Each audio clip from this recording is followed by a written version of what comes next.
If your dialogue sucks, it's gonna ruin your entire screenplay. Your script will come off as amateurish, and readers will put it down before the story even starts. Because if your dialogue fails, your characters fall flat, and your entire story loses its impact. Most writers think that studying the greats, like Tarantino or Aaron Sorkin, is enough, but they miss the deeper elements that make their dialogue unforgettable. So in this video, I'm gonna expose the biggest mistakes holding you back and share a secret trick that will turn your dialogue into the very reason that readers can't put your screenplays down. First, let's start off with one of the most common misconceptions about dialogue, because if you can't even get this right, you're never gonna write dialogue that actually hooks your audience.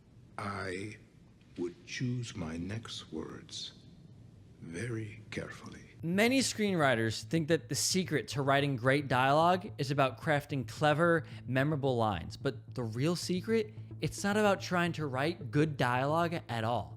In fact, focusing too much on making the lines sound impressive is exactly what ruins them. So, what's the real key? Let me show you one of the worst bits of dialogue in screenwriting history so that you don't make the same mistake yourself.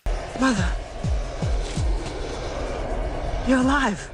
Too bad you will die. Let's just have a moment of silence for that. Seriously though, why does it feel so cringeworthy to watch this? I mean, on paper, it's not that bad a line, but it feels like the writer added it because they were just thinking like, whoa, this would be such a cool thing to have here. Like they wanted to force this epic moment into the script. The line feels disconnected from the story, like it's trying too hard to get a reaction. The acting also didn't help for the same reason. Like it was like she just wanted it to sound really cool. I don't know why, but I got the impression that they were gonna break into song immediately after this. But now, let's look at a similar line from Star Wars Rebels. And oh yeah, spoiler alert. I won't leave you.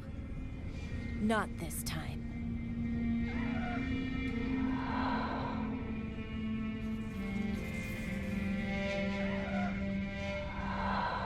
Then you will die.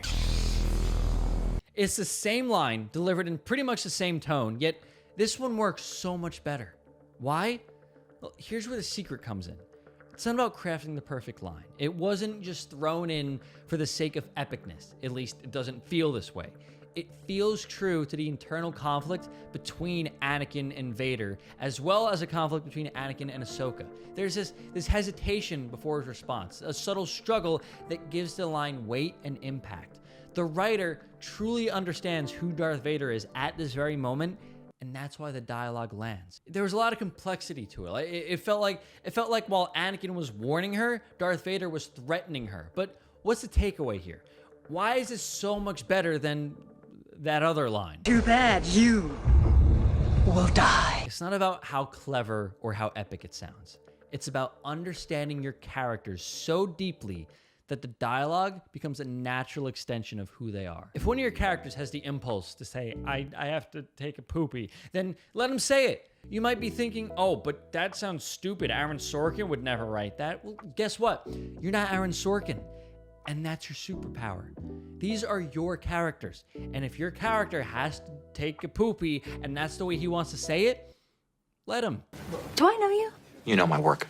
And that leads me into another huge misconception about dialogue. Without understanding this, you might fail to convey exposition in a way that actually enhances your screenplay. The word exposition has become an F word in screenwriting, something that you should avoid at all costs. But here's the truth. Exposition itself is not the problem. This is. Was it Pavlov that conditioned his dog to lick his nuts? You took the psych major, complete wise ass. On the surface, there's really nothing wrong with this either. It gives us a bit of insight into the characters and it establishes their rapport. But something about it still feels off. Like, the odds are that these two characters have had this sort of banter-filled back and forth in the past. I highly doubt that after at least 2 or 3 times, he'd have to keep reminding him that he's a psych major. It's as if the line was written purely for the audience's benefit rather than for the characters. And this is a massive sticking point for tons of screenwriters. It just makes the audience feel stupid, which maybe I am. But it's like the writer thought that this was the only way that we'd ever be able to understand that he's a psych major. So what's the key to writing exposition that actually works? Well, let's compare that with the interview scene from The Shining. It's a pretty long scene, so I'm not going to show it all, but basically, the interviewer tells Jack about his responsibilities in the hotel and its dark history and all that. It's pretty much just pure exposition. So why does it work? I'm outlining a new writing project, and 5 months of peace is just what I want. Because it's natural. The context makes sense. You know, they're having an interview, which is a situation where people would naturally exchange this sort of information. The exposition serves the characters, not just the audience. So if you need to include exposition, remember this. Make sure it's something your characters would actually say given their situation. It should feel like a real conversation between them, not just a tool to dump information onto the audience. But if you want some more insights on improving your writing, click the link below. Let's tackle another huge debate about dialogue. Should it sound natural, like real conversation? A lot of screenwriters seem to think so, but if you don't get this right, your dialogue is going to continue ruining your script. Not quite my tempo. It's all good. No worries. Here we go. To dive deeper into this, let's look at a scene from Reservoir Dogs. Wait, I mean, you didn't know that Vicki Lawrence was the one who shot Andy? I thought it was the cheating wife shot at me. Yeah, but they said that at the end of the song. Yeah, I know, motherfucker. I just heard it. That's what I'm talking about. Don't call me a motherfucker. I must have zoned out during that part before. All right. I'll take care of the check. You guys can get the tip.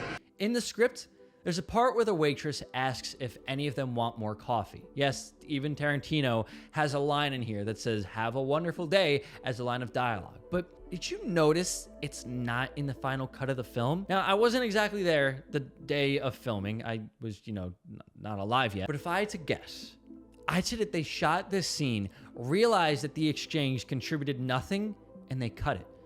But why would they do that? We'll get to that in a second. There are elements of natural conversation that you can implement into your dialogue. It just needs to be done in a certain way. Let's look at this scene from The Social Network.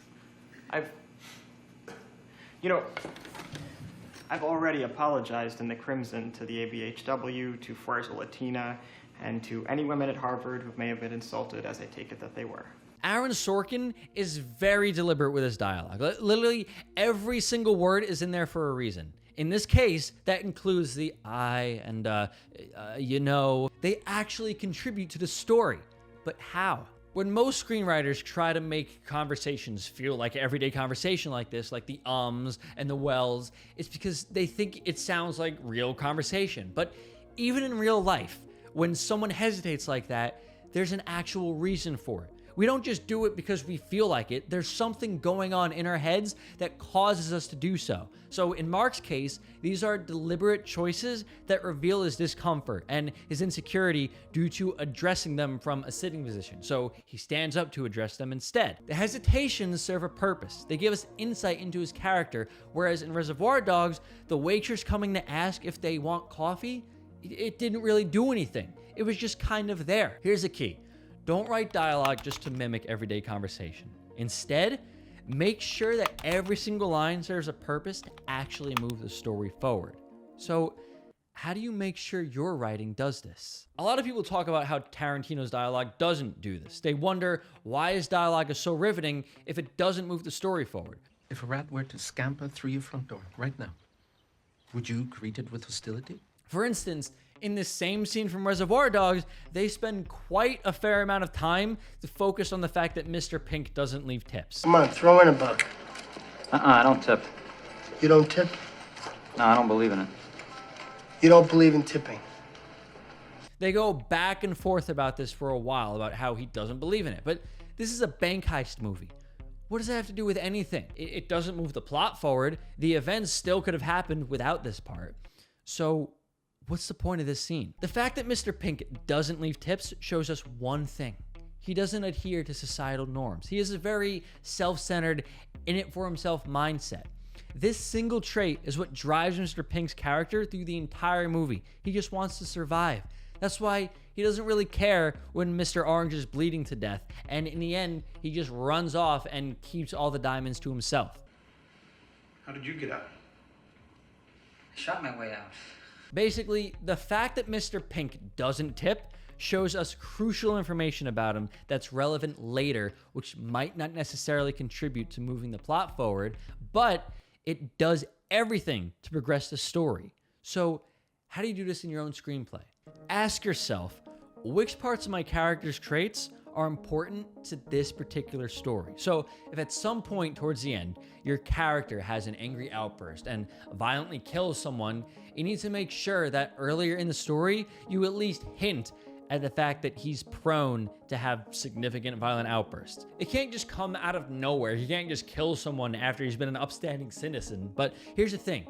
You do still need dialogue that moves the actual plot forward. Without doing so, your script is gonna feel disjointed and your story won't have any momentum.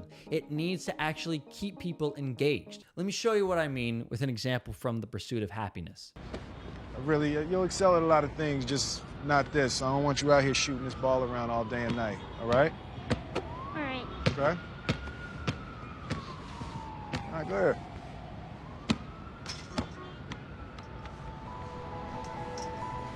Don't ever let somebody tell you you can't do something. Not even me. When he sees the disappointment on his son's face, he sort of has this revelation. It's not just a nice feel-good moment. He realizes that he's been projecting his own fears and doubts onto his son. And in this moment, he decides to change. He commits to pursuing his happiness. See what I did there? Because it's the title of the movie, and he does this without letting fear hold him back. And this dialogue demonstrates a crucial shift in his mindset. This is what I call transformational dialogue. It's a kind of dialogue that changes the direction of the plot. It doesn't just reveal character. Without this scene, Chris wouldn't have the motivation to keep pushing towards his goals. And without that, the plot would have nowhere to go. And the story, it would lose its impact. It doesn't necessarily need to be in every single line of dialogue, obviously, but you want to make sure that there is dialogue in your script and scenes in your script that cause a moment where your character reflects on their journey so far and proceed through the rest of the story with a new mindset. Tomorrow's going to be your first day. If you'd like to work here as a broker. Go through your script and make sure that there's scenes where a character has an important realization or transformation. Ask yourself, is there a line of dialogue that triggers this change? If not, see if you can add one, but only if you need it. Don't just add dialogue for the sake of adding dialogue. Like, if done right though, it could be the difference between a flat scene and a powerful turning point that propels your story forward. This is your last chance. After this, there is no turning back. Do you notice a common thread here? Something tying everything together? I mean, what's the one point that connects all this advice about writing good dialogue? Is it crafting lines in iambic pentameter? Is it layering in subtext? Is it focusing on conflict and tension? All these things can help, but the real secret is surprisingly simple. It's staying true to your characters with every single line. Every piece of dialogue should be rooted in knowing your characters inside and out. And then you just simply write down what they say, not what you think they should say. But how do you do this in practice? This is something I'm still working on myself, but hearing this clip from Quentin Tarantino really helped. So what happens is I just get the characters talking to each other, and what you're trying to do is create an environment as you're writing that Quentin isn't doing it. They're doing it. Quentin starts it off. Quentin knows the direction it's supposed to go, but then the characters take it over. It took me a while to understand what he meant by this, but now I get it. He's not dictating the dialogue. He's listening. He's shutting off all the voices in his head that aren't his characters, and he just lets them speak freely. He doesn't force them to sound a certain way. He simply allows the words to flow onto the page as they appear in his mind. He's removed that gap between the creative impulse and the act of writing. The better you know your characters, like their psychology, their fears, their desires, the more authentic your dialogue will feel. That's why you need to spend some time with them. Write them. Learn who they are as the story unfolds. And when you come back for the second draft, you'll have a much deeper understanding that actually allows you to refine their voices. You're not creating your characters, you're meeting them for the first time. And once you meet them, all you have to do is listen. But here's the thing. Even if you know your characters inside and out, your dialogue might still feel flat. You keep writing script after script, fleshing out every detail, yet there's something missing. That's because you still need to master the art of powerful dialogue. In this next video, I break down the exact techniques that you can start using today to make your dialogue unforgettable. Click here to watch it now, and let's take your dialogue to the next level.